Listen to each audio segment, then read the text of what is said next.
इसको बाकायदा through a legislation electricity act के माध्यम से इसको सृजित किया गया। कोई सरकारी संस्था है या सरकारी कंपनी है या गैर सरकारी कंपनी है, इससे आयोग के अस्तित्व पर और आयोग के कार्य क्षेत्र पर कोई असर नहीं पड़ता है।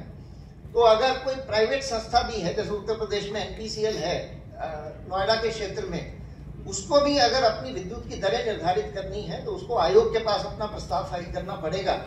आयोग देखेगा कि वो जो खर्चे बुक कर रहे हैं वो ठीक है या नहीं है, उसके ऊपर मुनाफा कितना देना है, इसके लिए भी आयोग की नियमावली है।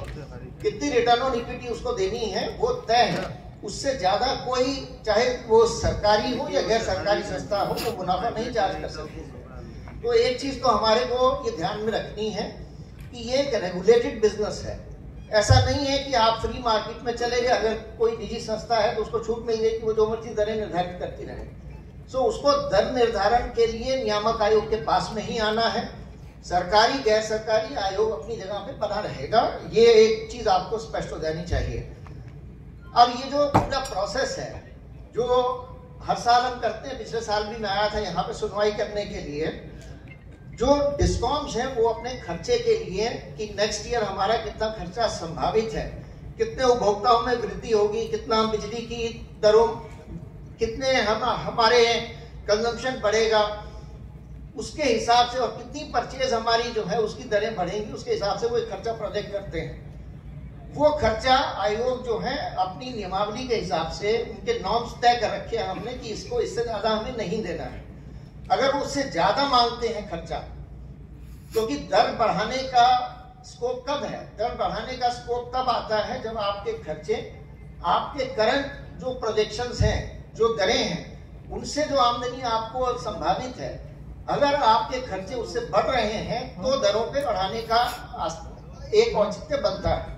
तो ये आयोग का दायित्व है कि आयोग देखे कि जो खर्चे प्रोजेक्ट किए जा रहे हैं वो जायज हैं, वो नियमानुकूल है या नहीं है, वो उस परिवेश में फिट होते हैं नहीं होते हैं, उसके हिसाब से खर्चा कितना बनता है।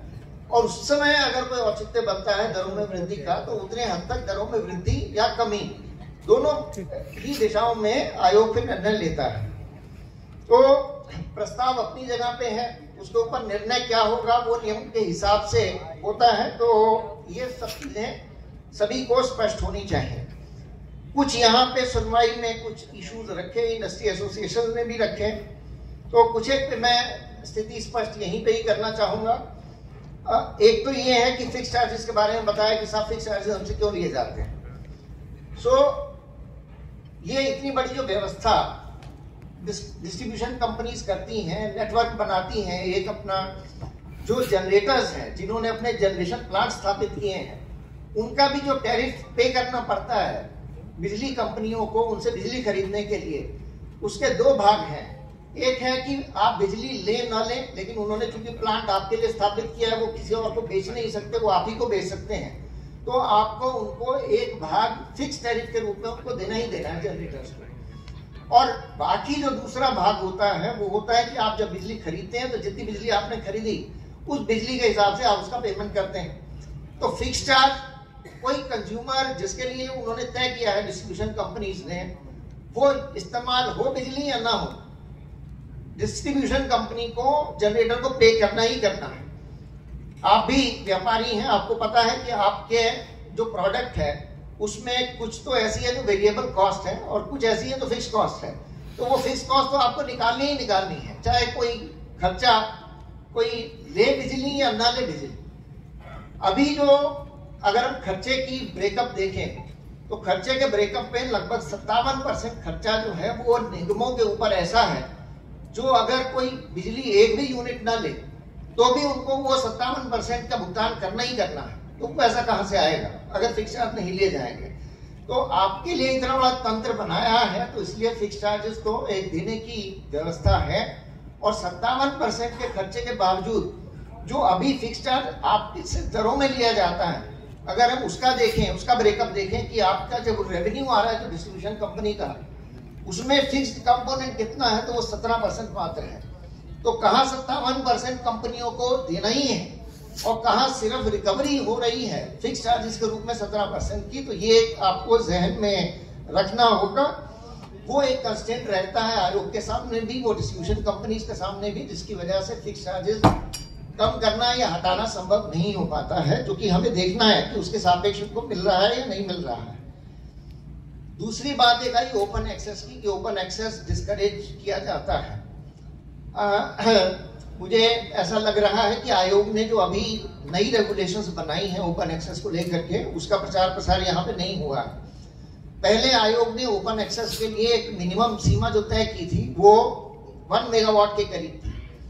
अब उसको हमने घटा करके रिन्यूएबल एनर्जी के लिए 100 किलोवाट कर दिया है। तो एक तो हमने ये परिवर्तन किया कि अगर आपको बिजली महंगी लग रही है तो आप 100 किलोवाट तक ओपन एक्सेस ले सकते हैं। दूसरी बात जो आपने कहा कि हर 3 महीने के बाद हमें शॉर्ट टर्म के लिए एप्लीकेशन लगानी पड़ती है, उसमें अब हमने 3 की बजाय को 11 महीने कर दिया है। तो अब आपको हर 3 महीने पे नहीं लगाना है, आप एक बार लीजिए शॉर्ट टर्म एक्सेस, आपको उसके लिए आपको 11 महीने के लिए मिल जाएगा। सो ये 2 परिवर्तन इसलिए हुए हैं नियामक आयोग की तरफ से कि आपका फैसिलिटेशन हो और आपको बार बार इस एप्लीकेशन और उसके सैंक्शन के प्रोसेस से न जाना पड़े। तो ये उसका सीधा तरीका था, सुगम तरीका था, जो आप कृपा करके उसको अवेल करें और ओपन एक्सेस में आपको दिक्कत नहीं आएगी। निगमों ने उसकी व्यवस्था पूरी ऑनलाइन करी है और वो ऑनलाइन व्यवस्था का लाभ आप उठाइए, उसमें कोई दिक्कत नहीं आनी चाहिए। तीसरा, जो परफॉर्मेंस के बारे में यहाँ पे प्रस्तुतिकरण हुआ, डी साहब ने भी पेश किया, तो ये एक बात आपके संज्ञान में पता नहीं है या नहीं है कि जो aggregate technical and commercial losses हैं, जिनको AT&C लॉसेज कहते हैं, वो अगर प्रदेश में निगम की है, अभी भी 29% एग्रीगेट टेक्निकल और कमर्शियल लॉसेज हैं। कभी सरकार से अगर पैसा मिल जाता है तो कलेक्शन एफिशिएंसी बढ़ जाती है, लेकिन अगर हम इंडिविजुअल कंज्यूमर से देखें और या एग्रीगेट रूप में देखें उसको, तो वो कलेक्शन एफिशिएंसी इनकी मतलब 100 रुपए के अगेंस्ट में जो वसूल कर पा रहे हैं वो 84 भी नहीं है, और उसमें भी गवर्नमेंट का कंट्रीब्यूशन ज्यादा है। अगर मैं उसमें भी ब्रेकअप करूं तो निजी उपभोक्ताओं से जो कलेक्शन कर पा रहे हैं, अब उसके कई कारण हैं, मैं उसमें यहाँ पे नहीं जाना चाहूंगा, लेकिन जो पैसा वसूल नहीं कर पाए और उसके सापेक्ष खर्चा आपको करना ही करना है, क्योंकि आपके खर्चे तय हैं, आपने बिजली खरीदी है तो उसका भुगतान करना ही है, तो आफ्टर ऑल वो पैसा कहाँ से आएगा? उसके लिए फिर आपको लोन लेना पड़ेगा, और जब आप लोन लेंगे तो उसकी सर्विसिंग नहीं हो पाएगी, क्योंकि उसकी रिकवरी नहीं हो पा रही कहीं से, तो आप घाटे में लूप में फंसे हुए हैं। तो ये कई दिक्कतें हैं। परफॉर्मेंस पैरामीटर सबसे खराब अगर हैं तो वो पूर्वांचल विद्युत वितरण निगम में है। कंज्यूमर की कंप्लेंट्स भी देख रहा हूं मैं कि अभी उनके भी सुधार में काफी आवश्यकता है। कमीशन ने CGRS बनाए हैं, ग्रीवेंस रिड्रेसल फोरम बनाए हैं, हालांकि पूर्वांचल में सबसे ज्यादा बने हैं, 30 के करीब जो है यहाँ पे उपभोक्ता फोरम बने हैं, लेकिन अभी उनकी कार्यप्रणाली में सुधार की आवश्यकता है। मैं MD साहब से अपेक्षा करूंगा कि उसकी रेगुलर मॉनिटरिंग करें, जिससे कि जो कंज्यूमर कंप्लेंट्स हैं उनमें कम से कम टू द एक्सटेंट पॉसिबल हम सीधे तौर पर कंज्यूमर से संवाद करके उसका निस्तारण कर सकें। बुनकरों की कुछ समस्याएं हैं, वो विषय वस्तु राज्य सरकार की है, राज्य सरकार उसके बारे में प्रतिशील है और उसका यथोचित समाधान यथासमय राज्य सरकार के स्तर से किया जाएगा। ट्रांसफार्मर्स की भी जो बर्निंग की यहाँ पे स्थिति है, वो उसमें हालांकि पहले से सुधार है, लेकिन अभी भी वो पूरे प्रदेश में सबसे खराब है। तो इतने ट्रांसफार्मर फेल्योर यहाँ पे होना, ये भी एक चिंता का विषय है, और ये सब फिर क्वालिटी ऑफ सप्लाई में उसको इम्पैक्ट करता है। फिर आपके शटडाउन होंगे, फिर आपको उपभोक्ता परेशान होंगे, फिर आपकी जो अच्छे उपभोक्ता हैं उनसे रेवेन्यू इफेक्ट होगा। तो ये एक जो विशेष लूप में फंसी हुई है पूर्वांचल कंपनी, ये एक चिंता का विषय आयोग के लिए भी है और राज्य सरकार के लिए भी है। सो बहुत ज्यादा यहाँ पे ना कह करके इतने विषय वस्तु आए थे। एक लास्ट बात जो आई नेट मीटरिंग और नेट बिलिंग की, सो उसमें नेट बिलिंग जो है वो अवेलेबल है उद्योगों को भी, और वो डोमेस्टिक उपभोक्ताओं के अलावा सभी को अवेलेबल है। वो कमर्शियल भी यूज कर सकते हैं, वो औद्योगिक जो कंज्यूमर्स है वो भी इस्तेमाल कर सकते हैं। लेकिन अभी या तो लोगों को पता नहीं है कि नेट बिलिंग की फैसिलिटी अवेलेबल है, बहुत उसकी संख्या नहीं है ऐसे कंज्यूमर्स की जो उसको अवेल कर रहे हैं। तो उद्यमी चूंकि यहाँ पे संगठन है, मैं उनकी नॉलेज में डालूंगा। 3 तरह की व्यवस्थाएं हैं। नेट मीटरिंग हम इंडस्ट्री को और कमर्शियल को इसलिए नहीं दे सकते क्योंकि वो हमारे सब्सिडाइज्ड कंज्यूमर्स नहीं है, वो सब्सिडाइजिंग कंज्यूमर्स हैं। तो नेट मीटरिंग उनको दी जाती है जो खुद जनरेट करके और खुद ही अगर कंज्यूम कर लें, क्योंकि मैं उनको क्या है, मैं उनको अपनी एवरेज कॉस्ट ऑफ सप्लाई के हिसाब से उनसे रेवेन्यू नहीं ले रहा हूँ। अगर मेरे को बिजली पड़ रही है लेट्स से 7.5 रुपए की और उनको मैं 3 रुपए में दे रहा हूँ, तो मेरे लिए ये अच्छा है कि वो 3 रुपए वाला आदमी अगर खुद बिजली पैदा कर ले और खुद ही उसको यूज कर ले, तो मेरे लिए वो लाभकारी है एज डिस्ट्रीब्यूशन कंपनी। आप समझ रहे हैं?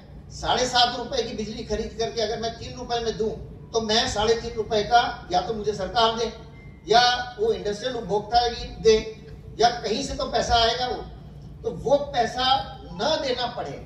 तो इसीलिए डोमेस्टिक कंज्यूमर को ये प्रमोट करती हैं कंपनीज, तो पूरे देश भर में ही है, क्योंकि उनको सब्सिडाइज कर रहे हैं तो मेरी सब्सिडी बर्डन कम होता है। वो खुद ही पैदा कर ले, खुद ही अपना कंज्यूम करे, सेल्फ सफिशिएंट हो जाए, तो मेरे को कोई दिक्कत नहीं। लेकिन उद्यमी जो है या जो कमर्शियल कंज्यूमर है, वो कॉस्ट ऑफ सप्लाई से थोड़ा ज्यादा देना है, तो कॉस्ट ऑफ सप्लाई से, क्योंकि वो क्रॉस सब्सिडाइज भी कर रहा है डोमेस्टिक कंज्यूमर को। तो ये समझिए ये आपके लिए लाभकारी है नेट मीटरिंग डोमेस्टिक कंज्यूमर को देना, क्योंकि वहां से अगर बिजली बचेगी तो आपको मैं पावर, मेरे को सब्सिडी कम देनी पड़ेगी तो आपको मैं बेटर रेट दे सकूंगा। तो ये उस वजह से है। लेकिन फिर भी आयोग ने ये व्यवस्था करी है कि अगर आप बिजली पैदा करते हैं और आप ग्रिड में डालते हैं तो वो मेरे को कॉस्ट इफेक्टिव होगी।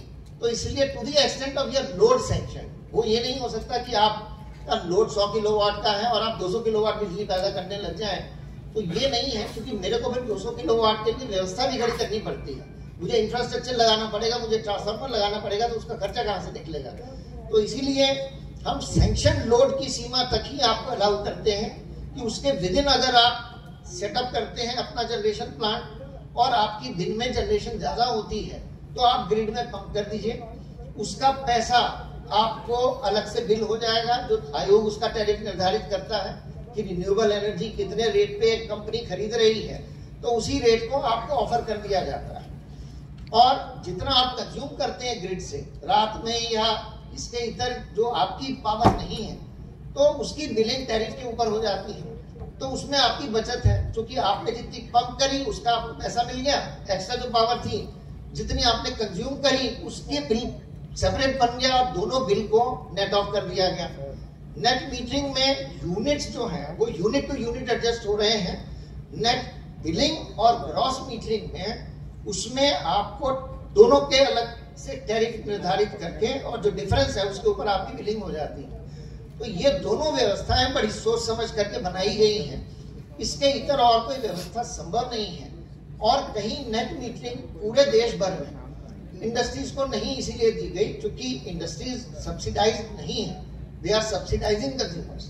तो ये चीज हमारे को अपने ध्यान में रखनी है। तो ये लगभग सारे बिंदु आए थे। मैं आप सभी का बहुत आभारी हूँ कि आपने समय दिया है और आयोग जब अपना टैरिफ ऑर्डर करेगा तो उसमें इन सभी बिंदुओं का संज्ञान लेगा। बहुत बहुत धन्यवाद।